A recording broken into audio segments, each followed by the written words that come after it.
আপনার মতো limitless opposition leader জীবনেও দেখিনি। শুভেন্দুকে মমতা দেশের গোয়েন্দা ব্যর্থতা প্রশ্নে নজিরবিহীন তর্কাতর্কিতে জড়িয়ে পড়লেন মুখ্যমন্ত্রী মমতা বন্দ্যোপাধ্যায় এবং বিরোধী দলনেতা Suvendu Adhikari. The wall bureau. কাশ্মীরের জঙ্গিহানার জবাব দিতে গত ৭ মে পাকিস্তান ও পাক অধিকৃত কাশ্মীরে অপারেশন সিন্দুর অভিযান চালিয়েছিল ভারতীয় সেনাবাহিনী। গুড়িয়ে দেওয়া হয় একাধিক জঙ্গি ঘাঁটি।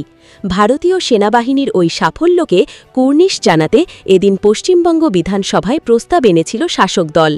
ওই আলোচনাতেই এদিন দেশের গোয়েন্দা ব্যর্থতা প্রশ্নে নজিরবিহীন তর্কাতর্কিতে জড়িয়ে পড়লেন মুখ্যমন্ত্রী মমতা বন্দ্যোপাধ্যায় এবং বিরোধী দলনেতা শুভেন্দু অধিকারী।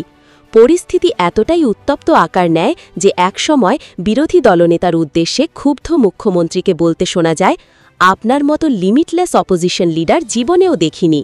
বিস্তারিত আসছে। অপারেশন সিন্দুর।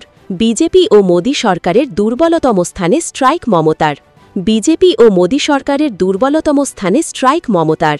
মুখ্যমন্ত্রী মমতা বন্দ্যোপাধ্যায় এদিন বিজেপি ও মোদী সরকারের বিরুদ্ধে যে তীক্ষ্ণ সমালোচনা করেছেন তাকে হয়তো সার্জিক্যাল স্ট্রাইক বললেও অতিশয়োক্তি হয় না। পহেলগাম হত্যাকাণ্ডের জবাব ভারতীয় সেনা যেভাবে দিয়েছে মঙ্গলবার তা নিয়ে ধন্যবাদ প্রস্তাব আনা হয় বিধানসভায়। সেই আলোচনার সুযোগ নিয়ে মুখ্যমন্ত্রী মমতা বন্দ্যোপাধ্যায় এদিন বিজেপি ও মোদী সরকারের বিরুদ্ধে যে তীক্ষ্ণ সমালোচনা করেছেন তাকে হয়তো সার্জিক্যাল স্ট্রাইক বললেও অতিশয়োক্তি হয় না। এদিন মমতা বন্দ্যোপাধ্যায়ের বক্তৃতার মধ্যে ৩-৪টি কথা ছিল খুবই তাৎপর্যপূর্ণ। তিনি বলেন, ১. পুলওয়ামার ঘটনা থেকে কেন শিক্ষা নিল না দেশের নিরাপত্তা এজেন্সিগুলি? ২. কেন ৪ জন জঙ্গিকে এখনও ধরা গেল না? নিশ্চয়ই কোনো গ্যাপ আছে, সেই ফাঁক গলে জঙ্গিরা ঢুকে পড়েছে। ৩. এটা কি সরকারের ব্যর্থতা নয়? ৪.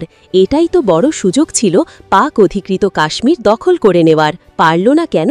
৫. ভোট এলেই একটা পুলওয়ামা করতে হবে, এটা যেন না হয়।